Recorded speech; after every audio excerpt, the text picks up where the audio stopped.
Welcome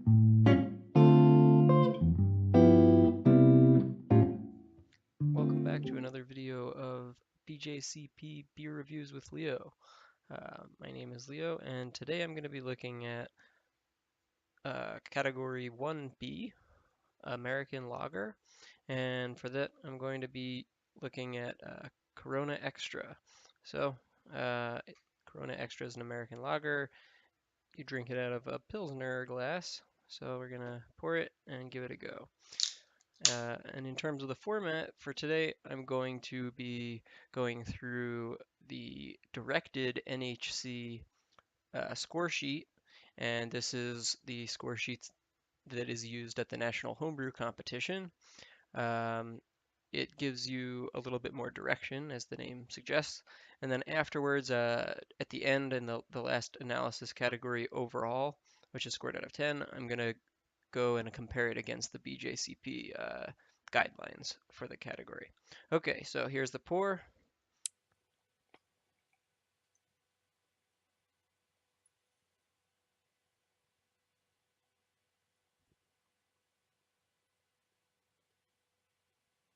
Right. Now, I know the BJCP score sheet is arranged aroma, appearance, flavor, mouthfeel overall, but to me that doesn't make much sense. I think that you should start with the appearance, and so that's what I'm going to do. So in terms of appearance, yeah, this is a super pale. Let me see if I can find something. You can see it's basically a very pale gold. In terms of SRM, I'm gonna give it like a 2. Um, so definitely on the yellow side, and that's what you want. Clarity, um, the glass is actually condensing some. Yeah, okay, so super clear beer. Brilliant. That's what you want. The head seems to be pretty persistent and lasting. We'll see if it continues to last, but I'm going to give it a 3 out of 3. Again, this isn't my favorite style, and it's not going to be my favorite example of the style. Certainly not a craft style or a craft beer, but nevertheless, I think it's appropriate to review and should be a good way to calibrate for what an American style lager should be. Okay, next is the aroma, and in the directed sheet, you have malt, hops, fermentation, and you just score them low, medium, or high, and you can give any additional comments. So, in terms of the aroma, not much to speak of. You do get a little bit of a graininess in the malt. Um,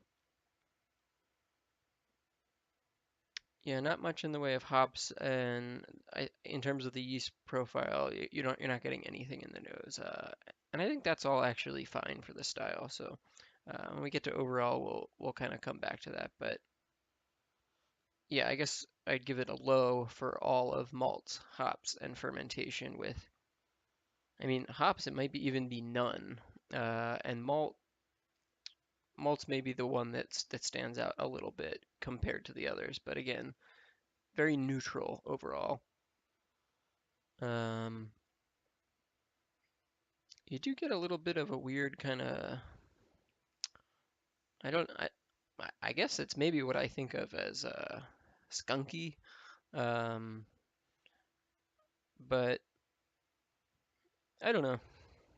Yeah, it's not anything that's gonna stand out or excite you. So I guess I'll give it like a 5 out of 12 for aroma. Okay, next, here again, I'm gonna deviate from the order of the score sheet and jump to mouthfeel. I think it makes sense to talk about what you feel before you get to what you taste because it's more intuitive to me anyway.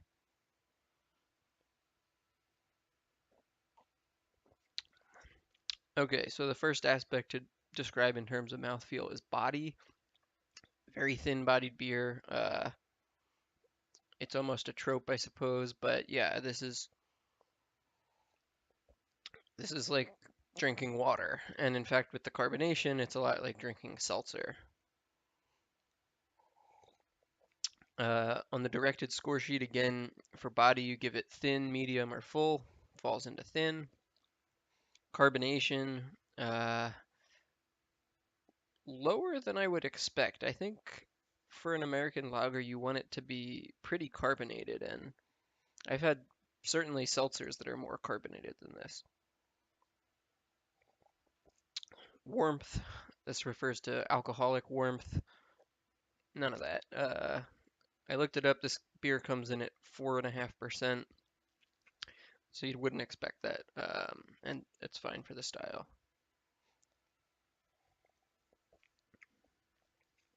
Creaminess, low, medium, high. I'm gonna say,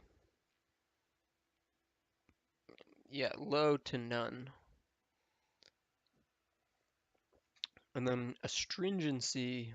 This is a word I should really look up and see if there's like a BJCP type definition, or even just like a Oxford English definition. But to me, astringency is almost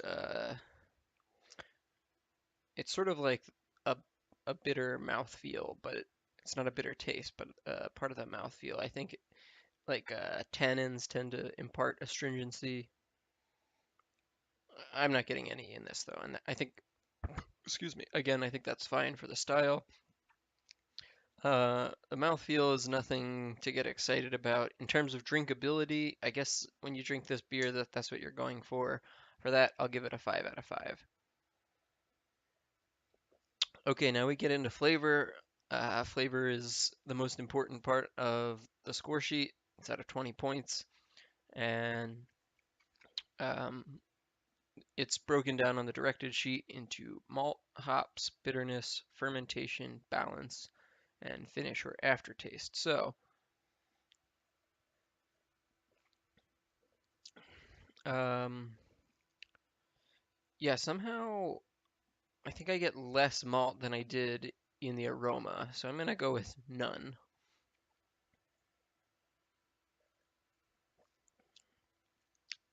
In terms of hops, um, again, not much to speak of. I'll give it like light to none. Bitterness, this hardly qualifies as bitter. Um, yeah, I really am trying to be objective here, but it really does kind of remind you of like a flavored seltzer. Uh, but the flavor is kind of hard to pinpoint. It's kind of reminds me of like if you were in like a barnyard and you were kind of like smelling like the straw, like it's a little bit it's kind of sweet, but a little like sour or something. I don't know. I guess that again that sort of goes back to the sort of skunky flavor that these beers can be known to have. I'm not sure how old this is. It might be pretty old. But it's also a beer, that's mass produced and it's supposed to be highly consistent. And you saw this came out of a can, so it's not like it was a clear bottle, which Corona is also produced in.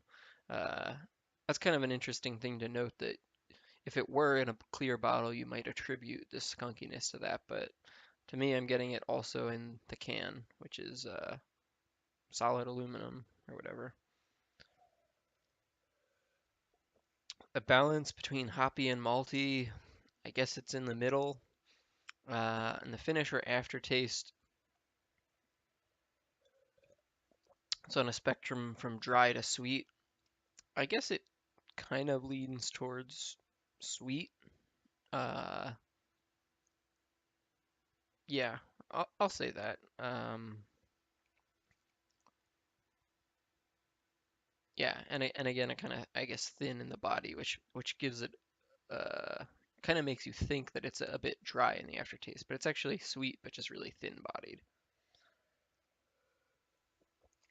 Again, this isn't a beer I would drink to taste.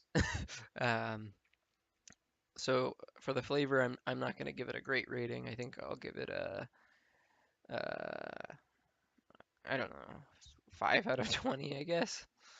Um, but now let's go back and go to the overall rating, and this is out of 10.